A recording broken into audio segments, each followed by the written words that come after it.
The last 30 years have been marked by exchanging what sounds good, exchanging what worked for what sounds good.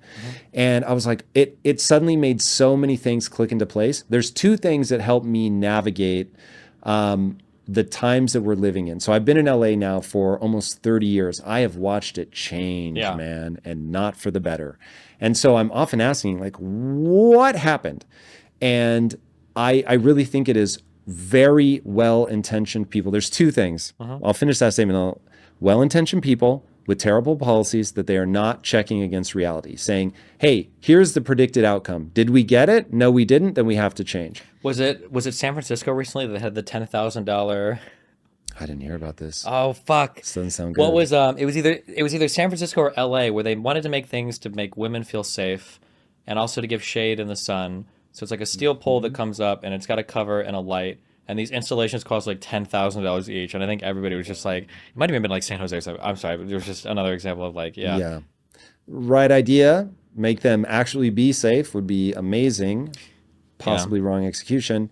So that is the first side of that equation. And then the second side of the equation is that you need to make sure that you're in that loop of, does this thing actually work? And so often people are not willing to look at that.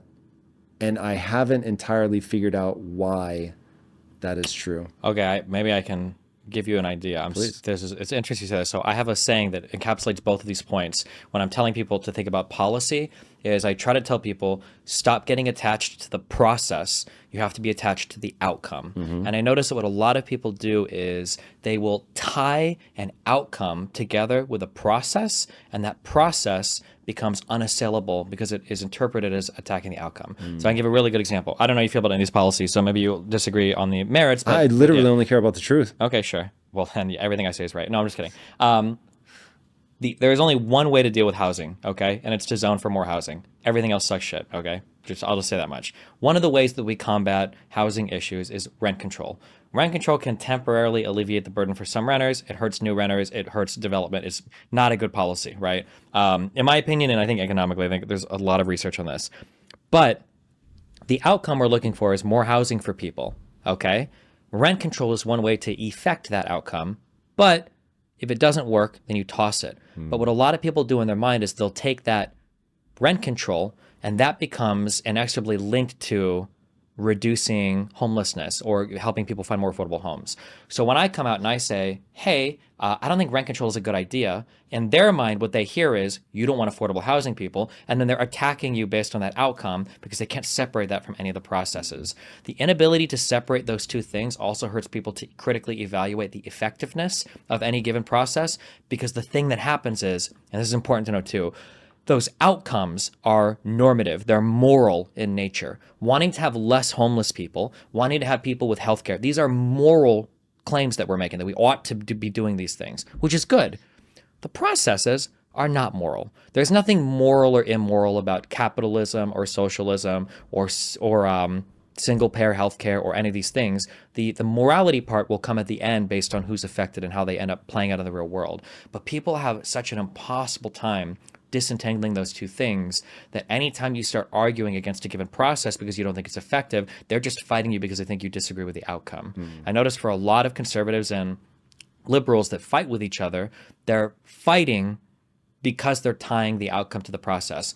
Earlier in the show, you had said something where it's like, I think that liberals generally believe in like compassion and kindness or whatever, and conservatives generally believe in like individualism and pull yourself up by your bootstraps.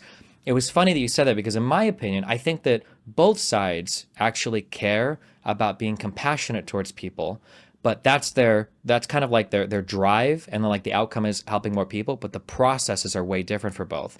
To a conservative, compassion is, I go to my church, I tithe my income, I donate to charities that help the people that I want to be helped, that I know will help them, and I think they can do that better than the government. And at the end of the day, the responsibility of my immediate community, my friends, my family, my neighbors, it starts and it stops with me. That's what a small town conservative thinks. There's nothing compassionate about the federal government stealing money from people in San Francisco to give food stamps to a homeless guy in my town that came from the East Coast. That's in their mind what they're thinking, right? So they have the compassion, The process is way, way, way different. And then liberals, in their mind, they're thinking like, okay, it's cool that you donate money to your church, but you don't know the homeless guy down the street. Nobody's fucking helping him. Donate all the money you want. It's not to get this guy treatment for his schizophrenia, right? At the end of the day, there are some problems that only the government can solve. Okay, there's no such thing as like the Catholic Church socialized healthcare system that's giving, type 1 diabetic kids treatment. You have to go to the medical system for that. So the government has to be involved in some of these things. So this is a thing where you've got two different processes, but when conservatives and liberals attack each other, they don't say, hey, socialized healthcare, I don't think that's an effective policy. The liberal doesn't say, hey, caring about your community on just an individual level, that's not effective. Instead, what both sides are saying is, you hate America, you don't have compassion, you're not kind towards anybody, you're just trying to do like these evil things, because they can't separate the process from the outcome, I think. I think that's really insightful, and is exactly the way that I think we have to move forward. So when I think about politics and I think about the government, I've traditionally not been involved at all. And until recent events, I always said, if just an entrepreneur would run for president, like they know how to run companies and they'll understand. Oh, no. So our first go round did not work out quite the way that I had hoped. But you know what? I'm real quick on that. Yeah. I think it would have. I am fully convinced that Trump must have lucked into a lot of shit. I don't know if you can luck into being a billionaire, but he's so fucking ineffective at everything. I think that a good business leader, because like if you think about like a good business leader, like there are traits of a good business leader that Trump did not have. One of the aspects of being a CEO or I know this from being a supervisor, okay? If I'm a supervisor in a restaurant and my manager or VP food and beverage when it comes walking by and they say, hey, your tables are dirty, I am never saying, oh, I had 2 employees slacking off, because it starts and stops with me. I'm the supervisor. They're my responsibility. I get paid the money to manage them. I can't fucking blame an employee when somebody else comes by, a manager, and asks me what's going on. But for Trump, you're supposed to be the CEO of a company. The brand starts and stops with you. You can tank a whole business stock with one tweet. You can't be passing the buck to every other person if you want to run the country like a business, because ultimately, at the end of the day, being a CEO means being accountable, and he had no accountability. I'm sorry, that's like a thing where because people will say like business leader can't run the country because of Trump. It's like maybe they could. Trump just didn't run it like a business leader. He ran it like a monarch. But sorry. Yeah, the thing that I really want to see people do, whoever it is understand that every idea that you have process it's a test. And you're going to try it and you're going to see if it works. And if it does, then you're going to do it more. And if it doesn't, then you're going to change.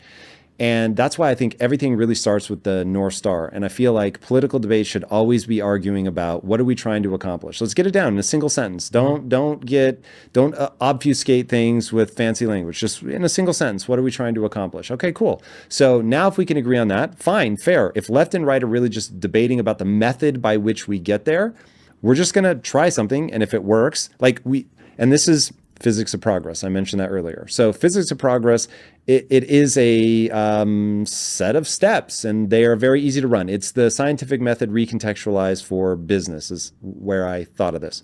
So you have a hypothesis. We would need to do this. It's just your best guess. You don't know. You have to try it first. But you have a hypothesis. Hopefully it's as informed as possible about what you would have to do to overcome the obstacle that stands between you and your goal. So you know your goal. You know the obstacle, you have a hypothesis on how you overcome that obstacle. You turn that hypothesis into a test, a thing you can do, but you have to have a metric that you say, I'm expecting when I do this test to get this exact outcome. And if I don't make meaningful progress towards that outcome, this test was a failure. And so then you try it and you say, okay, cool, we have new data. And now the question is, do we make enough progress that it's worth running that test again, but improved? Or do we realize, just altogether, this is not the right way to go about it?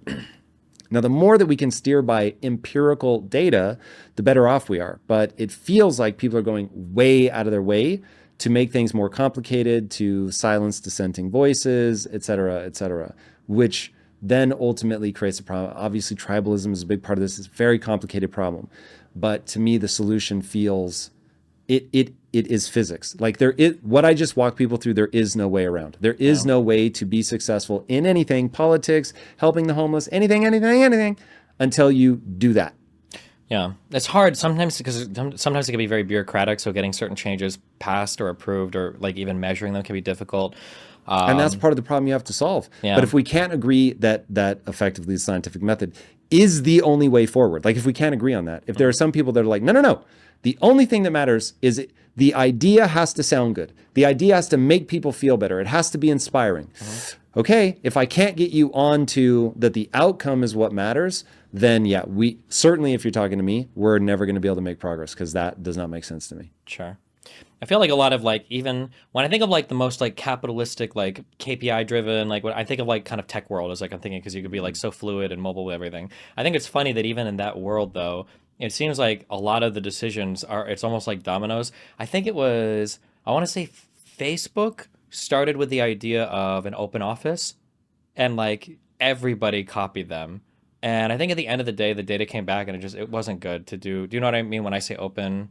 The floor plan? Yes, yeah. That I think Facebook, it was either Facebook or Google was the first one to do it, and then every company started to like, they're doing it, we're doing it, they're doing it, we're doing it, and everybody followed suit. And I think the data has come out to show that like it doesn't make workers more productive. It's a cacophony of madness. Yeah, it absolutely doesn't. But everybody jumped on it just because they saw somebody do it. And I feel like a lot of the tech world like that is sometimes. Do you remember a long time ago when when Apple eliminated the headphone jack? Yes. I think it was either Galaxy or Samsung or it might have been Google, like was literally making ads, making fun of them, like, miss your headphone jack, at least we still have it. Next generation, nobody has a headphone jack anymore, right? You saw recently Twitter, in an incredibly unpopular move, was like, we're going to start charging a lot more for like API access and verification, right? Well, Facebook started charging for verification. Reddit is now having a huge issue where they're charging APIs. Sometimes I feel like everybody's like looking around. It's like, okay, I really want to do this thing, but I need this motherfucker to be the public fall guy for it first, and then we'll all do it immediately after. So yeah. Yes, in fact, that brings me to the Overton window. So there are just things that you can do, like that the culture will accept, and this is part of the problem. There's enough malleability in culture in people that there will always be a temptation to try to get what you want by manipulating culture or, trying to introduce. I mean, I'm doing this, if I'm completely honest. I'm actually waiting for somebody to point this out.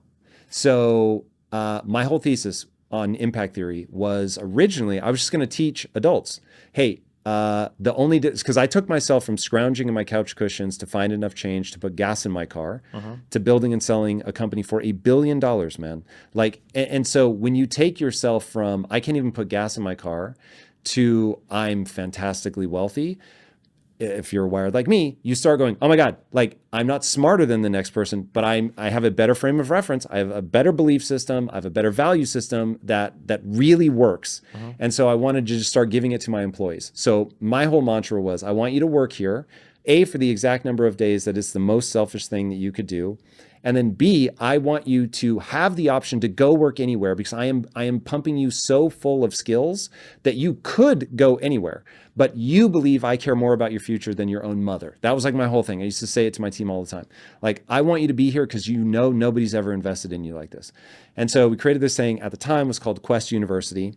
And I was like, think like this, act like this, read these books, do this. Like it physics of progress. I can't say that one thing will work, but if you get in that loop, like you really will be able to make progress. And 2% of them did something with it and 98% didn't. And so I was like, okay, I'm a scale guy. So I was like, 98% are dead to me. I know too much now about human psychology. I'm going after kids. So 11 to 15. What a horrible quote. Sounds terrible, but no, just 11 to 15 became our sweet spot. Sure. And so I was like, okay, we're going to educate through entertainment because I'm like, don't try to change behavior, leverage it. Yeah. So I'm going to make video games basically that speak to 11 to 15-year-olds. And I'm going to, instead of trying to make broccoli taste good, I'm going to make junk food good for you.